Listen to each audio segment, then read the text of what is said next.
The great hall at Ashworth Park had been dressed for triumph. Garlands of white roses and hothouse stephanotis cascaded from the minstrel's gallery, and the long tables sagged under arrangements of figs, marchpane, and glazed game. Every candle seemed determined to outshine the gray September light pressing at the windows. The Duke of Ashworth, Alexander Harrow, a man whose wealth the papers called princely, stood at the head of the room with his bride-to-be, Lady Priscilla Montgomery, a pale-haired beauty whose smile never quite softened her jaw.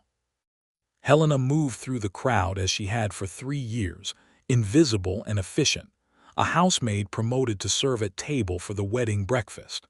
Her apron was starched, her dark hair pinned tightly beneath a lace cap that had belonged to the housekeeper's sister. Nothing about her invited notice, and she had long since learned to wrap silence around herself like a cloak. The cake was brought in on a silver stand, a towering confection of almond paste and sugarwork, a duke's tribute to his future duchess. Lady Priscilla clapped her hands in theatrical delight. Alexander watched her with an expression that might have passed for affection in a poorly lit room. Helena stepped forward to offer a tray of champagne glasses. As she did, a footman murmured something about a mislaid garland, and the Duke turned his head. For the briefest instant, his gaze skimmed past Lady Priscilla and landed on the maid with the steady hands. It was a look of nothing, casual, unthinking, but Lady Priscilla noticed. Her fingers tightened on the silver cake knife. The bride-to-be's laugh rang out too bright. "You there," she called, crooking a finger at Helena. "Hold the platter steady, will you? One must have an audience for the first slice." Helena obeyed, head bent, extending the empty platter as Lady Priscilla carved a generous wedge with ceremonial care. The room smiled on, indulgent. Then Lady Priscilla pivoted, her expression still arranged in girlish delight, and thrust the cake directly into Helena's face. Buttercream and crumbled sponge filled Helena's mouth, her nostrils clung to her lashes. A shocked intake of breath raced around the hall. Somewhere a dowager dropped her spoon. Helena did not gasp. She did not stagger. She simply stood, the platter still level, while the mess dripped from her chin onto the immaculate floor. She blinked once slowly, clearing her vision. The silence was a living thing pressing against her. Lady Priscilla tittered. "Oh dear, how clumsy of me. I was aiming for the platter." Helena set the platter on the table edge with a soft click, lifted a napkin from a guest setting with an unhurried hand, and wiped her face in 3 deliberate strokes. Her eyes, when they met Lady Priscilla's, held no tears, no fury, only a quiet, unassailable stillness that seemed to reach across the sumptuous room and find something small and frightened in the bride. She curtsied correctly, precisely, and walked away. Alexander's hand, which had been halfway lifted in an aborted gesture, fell to his side. He watched the maid's retreating back, the stubborn set of her shoulders beneath the cheap wool, and felt the mourning tilt on its axis. Beside him, Lady Priscilla was saying something about country girls and their lack of humor, but the words slid past him like water. The door to the servants' stair swung shut, and the maid was gone. Part 2. The servants' passage was cold and smelt of lye. Helena walked until she reached the boot room, a cramped space lined with blacking and brushes, and only then did she allow her hands to shake. She pressed her palm flat against the stone wall and breathed through the sting of humiliation until her heart slowed. A glint on the floor caught her eye. Her locket, the chain broken, must have slipped during the commotion. She crouched to retrieve it, but another hand, gnarled and ringed with jet, reached it first. The Dowager Marchioness of Wrexham, the Duke's great-aunt, had wandered into the servants' quarters in search of a misplaced handkerchief, and had found instead a drama more nourishing than any wedding breakfast. She held the locket up to the light of a tallow candle, her ancient fingers surprisingly nimble. The miniature inside was faded but clear. A woman with Helena's exact dark eyes and a gentleman in regimentals. "Good heavens," the dowager breathed, and her voice was no longer vague. "You are Margaret Ashby's child." Helena's blood stilled. She had guarded that name for 8 years, since the day the bailiffs came and her father's pistol shot had echoed through the library of a house that was no longer theirs. She had sold her hair, her books, and at 16, her freedom entering service under a name that belonged to no one. "Lady Wrexham," she said, and her tone was steady, "I beg you would not trouble yourself." "Trouble?" the old woman laughed, a dry, papery sound. "Child, I held you at your christening. Your mother was my dearest friend. The ton believed you perished in some obscure boarding house, and here you are being pelted with cake by that person." Neither of them heard the footsteps in the passage. Alexander had followed some impulse he could not name, shedding guests and platitudes, and now he stood in the doorway, his tall frame blocking the candlelight. His face was unreadable, but his eyes moved from his gray-tant's triumphant expression to the locket, to the maid, the woman, whose chin had not once dropped through the entire ordeal. "Explain," he said. The single word was low, rough. The dowager did not hesitate. "This is Miss Helena Ashby, daughter of the late Sir William Ashby, Baronet and Margaret Lennox. She is a gentleman's daughter, Alexander, and she has been scrubbing your floors while you prepared to marry a woman who thinks cruelty is a party game." The silence that followed was the hollow, ringing quiet of a church after the final Amen. Helena lifted her gaze to the Duke. She did not beg. She did not explain. She simply stood there, cake still matting the edge of her hair, and let the truth of her existence fall where it would. Alexander looked at her, and something in the architecture of his certainty cracked down the middle. Part 3. By noon the following day, the engagement was dissolved. The broadsheets would later call it a mutual parting owing to irreconcilable differences in temperament. The servants whispered a far more satisfying version involving a vase thrown at a footman, and the Duke's voice, cold as January, informing Lady Priscilla that cruelty was not a quality he wished to breed into his children. Helena learned of it from the housekeeper while scrubbing silver in the scullery. Her hand stilled on a soup tureen, but she said nothing. She had already packed her meager belongings and composed a letter of resignation. She would not stay in a house where her history now hung like smoke. The Duke found her in the garden courtyard, a valise at her feet, bartering with the stable boy for a ride to the village. He was coatless, his cravat imperfectly tied, a degree of dishevelment that would have scandalized his valet. He stopped 6 feet from her as if approaching a deer. "I owe you a debt," he began. "You owe me nothing, Your Grace. I was paid a wage." "Your family lost everything. My own father was a creditor in the syndicate that seized your lands. I did not know." The admission scraped his throat. "I do not ask your forgiveness for that history. I am asking what you require now. A settlement, a cottage, a season in town under my aunt's sponsorship." Helena lifted her valise. "I require nothing but the wages due to me for this quarter. I am not a charity case to soothe your conscience." A muscle flickered in his jaw. She saw then what others missed. The Duke of Ashworth was not accustomed to refusal. It unsettled him, and that unsettlement made him human. "Then work for it," he said. "My estate ledgers are a disgrace. My steward is honest but illiterate in anything beyond tallies.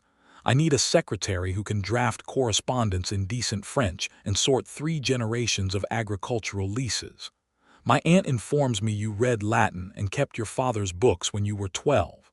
The position comes with a cottage on the home farm, a salary, and no requirement that you accept my charity."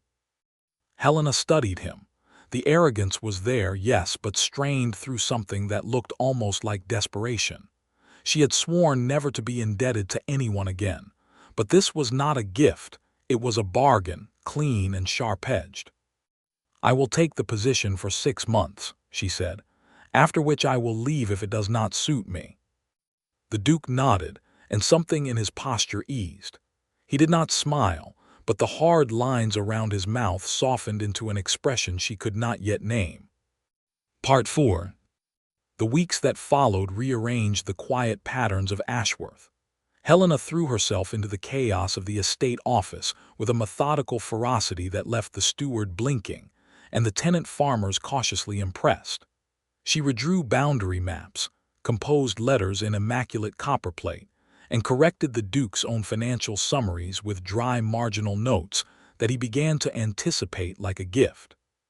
He found excuses to visit the office, a question about drainage, a point of law regarding tithes. Each visit stretched beyond its purpose, and the servants began to exchange glances. The county noticed. Lady Priscilla, safely ensconced in her family's London house, fed the scandal-mongers with careful precision. Helena Ashby, the maid who had ensnared a duke, was a fortune hunter, a schemer, a woman who had hidden her birth to spring a trap. The rumors reached the village, and then the servants' hall, and then, on a gray Tuesday, the village assembly rooms.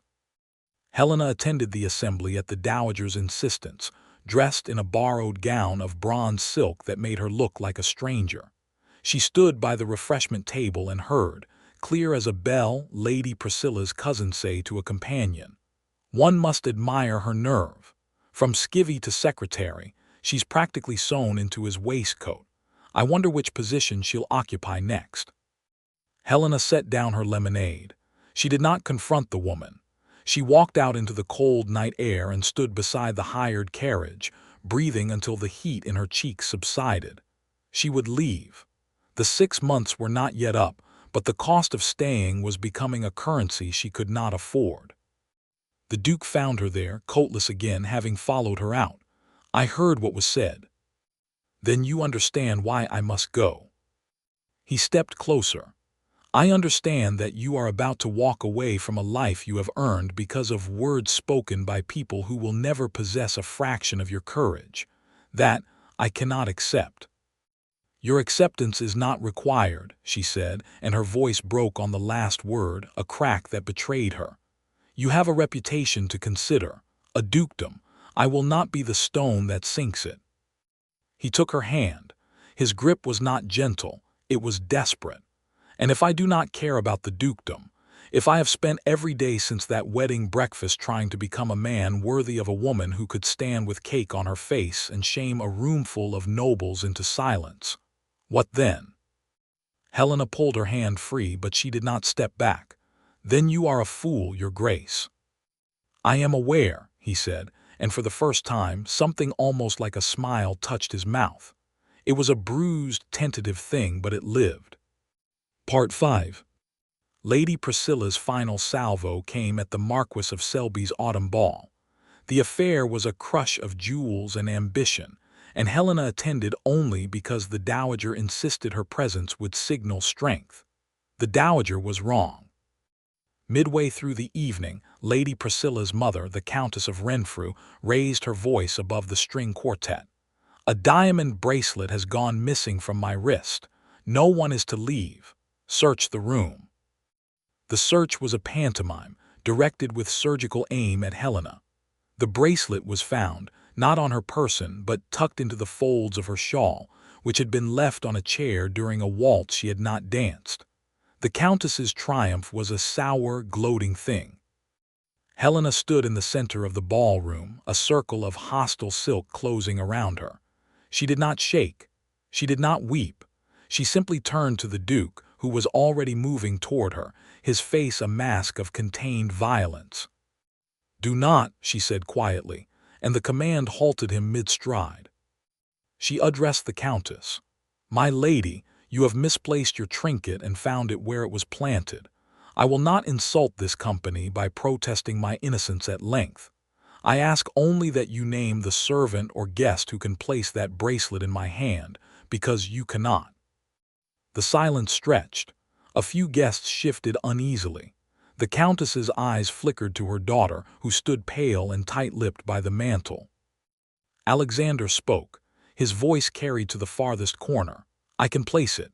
Lady Renfrew removed it from her own wrist while accepting a glass of ratafia from her daughter. "I watched her do it. I said nothing because I could not believe what I was seeing. Miss Ashby has never touched that bracelet." He paused. "Miss Ashby, as you may not know, is the daughter of Sir William Ashby, whose lands were taken through no fault of his own. She has more honor in her smallest finger than the combined company of those who orchestrated this disgrace. The room erupted. Helena felt the stares like a physical weight, but she did not bend. She turned to Alexander and in a voice pitched for him alone said, "You should not have done that. I will not marry you to rescue your reputation, and I will not marry you to rescue mine." She walked out of the ballroom. He did not follow, because she had asked him not to with the set of her shoulders, and he had learned at last to read what she did not say. Part 6. London in November was a city of soot and secrets. Helena found a room in a boarding house near Paternoster Row and a position in a bookshop whose owner asked no questions. She catalogued volumes, mended spines, and let the rhythm of quiet labor stitch her back together. The letter arrived on a Tuesday, brought by a footman in Ashworth livery who refused to accept her refusal. She opened it in the back room, surrounded by the smell of old leather and dust. "Helena, I have done what you asked. I have not pursued you. I have not made a spectacle. I have instead spent the last month examining the man I was before you walked into my house with a valise and a spine of iron. I did not like him. He was proud, comfortable, and ignorant of the cost of his comforts. I am writing because I cannot promise you a quiet life or a reputation unmarked by scandal. I can only promise you this. I will never be the man who stood silent while cruelty unfolded. I will never mistake wealth for worth. I will never ask you to be less than you are. If you will have me, I will come to you. If you will not, I will still be, for the rest of my life, the man you made. Yours in hope, Alexander." She read the letter 3 times. The first time she felt the old anger rise, the fear that he was offering a cage dressed as a castle. The second time she heard the humility in the words, a note she had never expected from a duke. The third time she pressed the paper to her chest and let herself cry, not from pain but from the terrifying, luminous weight of being truly seen. She wrote her reply on a scrap of shop paper. "Meet me in the garden at Gray's Inn, Sunday next at 3 o'clock. Come alone." Part 7. The garden at Gray's Inn was bare and dignified, its plane trees stripped to skeletons, its gravel walks raked clean. Alexander arrived early in a plain coat and paced until the gravel threatened to wear a groove. She came at 3 precisely, wrapped in a gray wool cloak, her face thinner but her eyes clear. They stood 3 feet apart, and the space between them was filled with everything unsaid. "I received your letter," she said. "I meant every word." "I know," she drew a breath. "I have spent years believing that safety lay in solitude, that to depend on anyone was to hand them the key to your ruin. You are asking me to set that belief aside. I will do it, but not for a duke. For the man who stood in a ballroom and threw away his reputation for a woman who was once covered in cake." He laughed a broken, relieved sound. "The cake, I shall have it served at our wedding." "You will not," she said, but her mouth curved. "I will serve it, to the servants. On our first anniversary I will stand in the servants' hall and hand slices to every maid and footman in the house, and they will know that dignity is not a station. It is a choice."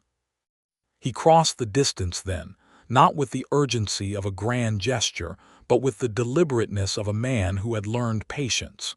He took her hand, and she let him. They married in a small stone church in a village no one in society had ever bothered to visit. The dowager wept. The steward served as witness.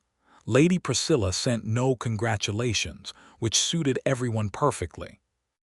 1 year later, on a crisp September afternoon, the Duchess of Ashworth, still called Helena by her husband, and Never Your Grace in private, stood in the servants' hall of a house that had once felt like a prison and now felt, unmistakably, like home. Before her, on a silver stand, sat a cake of almond paste and sugarwork.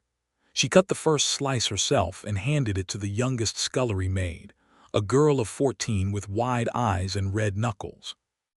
"Eat," Helena said, "and remember that no one in this world has the right to take your dignity. It is yours to keep and yours to give." The Duke leaned in the doorway, watching his wife with an expression that had long since shed its arrogance and grown into something quieter, deeper, and infinitely more lasting. He caught her eye across the room, and she smiled at him, a real smile, full and unguarded. Outside, the September sun slanted through the high windows, and Ashworth Park, for the first time in its long history, felt like a place where grace had put down roots.